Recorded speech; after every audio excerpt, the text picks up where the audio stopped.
So hey guys, this is the fourth videos which I'm going to upload in this channel, and if you guys are new in my channel then please don't forget to subscribe and also please give me the feedback. यदि मैले कुनै ठाउँमा गलत गरिरहेको छु भने please try to give me feedback. म improve गर्न कोसिस गर्छु. र अर्को कुरा तपाईहरुलाई अब देखाएर छु सिनारियोहरु के कस्तो रहेछ. हामी त्यहाँबाट आइसकेका थियौं.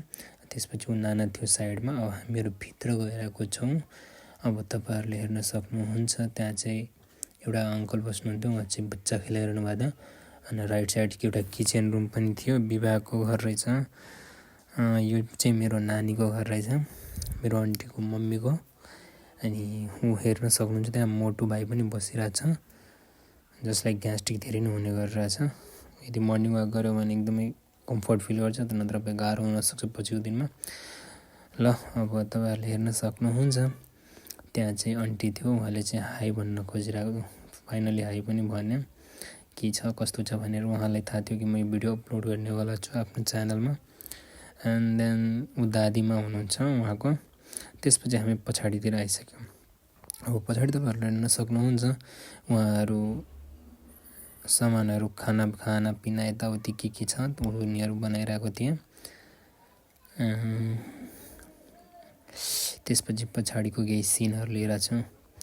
अनि त्यसपछि आए तपाई हेर्न सक्नुहुन्छ त्यो बारीको सिनहरु रहेछ. त्यसपछि हामी डाइरेक्ट डान्स तर्फ आइसकेका छौं जहाँ सबैजना रेडी भएर मौरी ब्याग के भन्छ समथिङ त्यहाँ चाहिँ निस्किरहेको थिए सबैजना.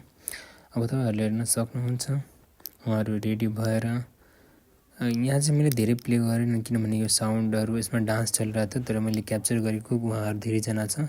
अब यदि जो भिडियो देखिरहेछ तिनीहरुले एन्जॉय गर्न सकिन्छ हैन. यो चाहिँ मैले खासमा त्यो मेरो पर्पज रहेछ. भाइरल हुनको लागि कुनै पनि पर्पज छैन. मैले चाहिँ आफ्नो फ्युचर प्रेफरेन्सको लागि बनाएको भिडियो. म फ्युचरमा गएर यो भिडियोहरुले हेरेर एन्जॉय गर्न सकिन्छु. र जो छ यसबाट जो हुनुहुन्छ उहाँहरु पनि हेरेर एटलिस्ट म त्यो टाइममा चाहिँ यस्तो थिए. म यतिको बच्चा थिए, यतिको ठुलो भइसकेको थिए र यो अझ पनि बुढी भइरहेको छु र बुढो भइरहेको छु भनेर उनीहरुले यसो एनालाइसिस गर्न सकोस् भनेर यो भिडियो मैले राख्न चाहिँ राखेको हुँ. तर कुनै पनि इन्टेन्सन छैन कि भाइरल नै हुन्छ भनेर. मलाई फरक पनि पर्दैन भाइरल होस् या नहोस्. यो चाहिँ मेरो मेमोरीको लागि मात्र खासमा. यो चाहिँ तपाईलाई मन्दिरमा आइसकेका थिए सबैजना. पूजा पाठ गरेर के वर विधि हुन्छ उहाँहरुले चाहिँ कम्प्लिट गर्न रेडी भइसकेका छ. अब उनीहरुको लगभग सकिन्छ होला. अनि त्यसपछि मैले केही क्याप्चरहरु मोमेन्टहरुले क्याप्चर गरे. एन्ड देन यो मेरो फेभरेट मौसी दुवैजना नेहा र खुसी भनेको. बाकी त यतिकै नर्मल हो किनभने उहाँहरुले चाहिँ मलाई प्रायोरिटी दिनुभएको थियो. खाना खानु भयो के गरिरहनु भएको छ भनेर. त्यसपछि मैले पनि आफ्नो केही भिडियोहरु सर्टमा लिए 2-4 सेकेन्डको यसो रहोस् भनेर फ्युचरको लागि. उ चाहिँ रिसाउनु भएको थियो एकदम त्यतिबेला किनभने गाना चाहिँ डाइरेक्टली बन्द अन अफ भइरहेको थियो. अनि सबैजनाले उनलाई कन्भिन्स गर्न गए नजाऊ नानी तिमी यही बस डान्स गर. अनि लास्टमा फकाए बिचाराले. खुसी अनि तपाईँ के गर्नु दिदीको बिहे रहेछ आउनै पर्यो एट द एन्ड भनेर आए. त्यसपछि डान्स भयो. फेरि गाना बन्द भएको कारणले उनीहरु रिसाएको थिए सबैजना. तर पनि केही छैन. डीजे वाला हल्का फोकटिया थियो. तरिका थाहा थिएन के गर्ने नगर्ने भनेर कि डीजे वाला नै फोकटिया थियो थाहा छैन. त्यसपछि हेर्न सक्नु फेरि रोके फेरि रिसायो उनीहरु. तर पनि जे जस्तो भए नि आफुलाई इन्जोय गर्नु छ. सबैजनाले नगाना नबजे पनि डान्स गरे थिए. अनि त्यसपछि गाना स्टार्ट भयो. उनीहरु डान्स गर्न सुरु गरे. र जो छ तिनीहरु यदि हेरिरहेछ भने हेर्नु. पछिको दिनमा पनि हेर्नु कति इन्जोय हुँदो रहेछ भनेर भिडियो हेरेर पनि थाहा हुन्छ नि त. उनीहरु डान्स गरिरहेछ मजाले कति रमाइलो तरिकाले. यस्तो दिनहरु पनि अब रिटर्न आउँदैन. त्यसैले यो केही मोमेन्टहरु जुन छ कि मैले क्याप्चर गरेर राखेको छु फ्युचरमा काम लाग्छ उनीहरुलाई हेर्नको लागि. यो चाहिँ एकदमै खतरे डान्स गर्छ यो. सायद डान्स पनि पहिला एक्ज्याक्टली त थाहा भएन मलाई. अनि त्यसपछि हामी फेरि घरतर्फ फर्के. उ चाहिँ बेहुली रहेछ ज्योति मौसी. अनि उ चाहिँ मुस्कान मौसी.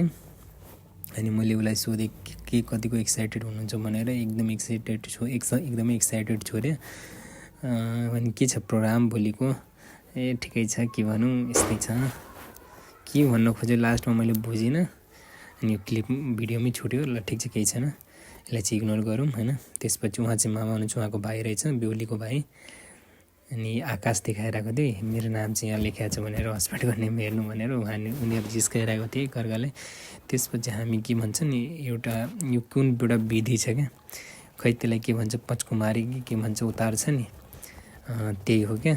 अनि त्यसपछि यिनीहरूको बिहे हुन्छ भनेर यो मेरो भाइ कत्रै डान्स गरिरहेको त बाबाले डान्स गर्छ केटाले।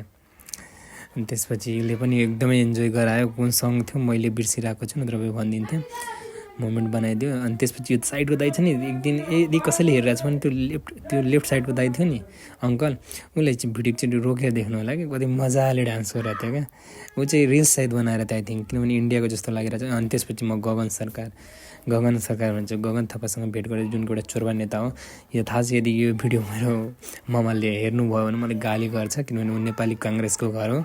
तरै पनि केही छैन सबैको आफ्नो पार्टी हुन्छ। मैले चाहिँ घन्टीको समर्थनमा थिएँ उहाँ चाहिँ नेपाली काङ्ग्रेसको नै समर्थनमा हुनुहुन्छ त्यसैले केही छैन सबको आफ्नो पार्टी हो म रेस्पेक्ट गर्छु उहाँलाई पनि र पार्टी पनि बनाउनु आफ्नो आफ्नोलाई एकदमै राम्रो कुरा हो।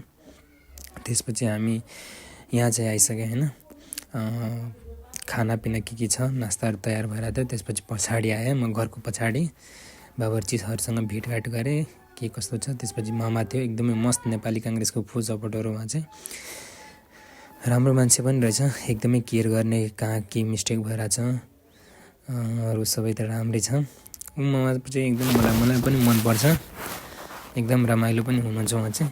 अनि ऊ चाहिँ मौसी एकदमै रमाइलो एकदमै मस्त मान्छे उहाँ चाहिँ एनी टाइम सोध्ने रन्जित खाना खानुभयो कि भएन भनेर के छ कस्तो छ यसो एकदम प्रायोरिटी दिँदा त जसलाई पनि राम्रो लाग्छ मलाई पनि त्यस्तै लागिरहेको थियो। त्यसपछि म आएँ केही क्याप्चर फोटो भिडियो सरी केही भिडियोजहरू क्याप्चर गरिरहेको थियो घरको।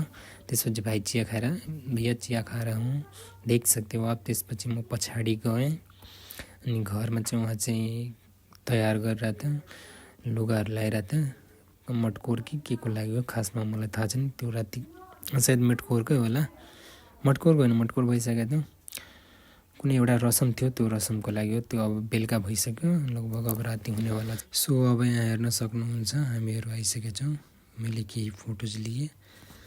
त्यसपछि हामी फेरि पूर्ण आगमन गरेँ उतैतिर जहाँ मरबाहरू घन्टी छापको समर्थन रहेछ त्यतिर लेफ्ट साइडतिर अमरेश सिंहको मैले जुम गरेर देखाएँ तपाईँहरूलाई एकदम कट्टर फ्यान रहेछ उसको बाइकमा पनि लागेको थियो।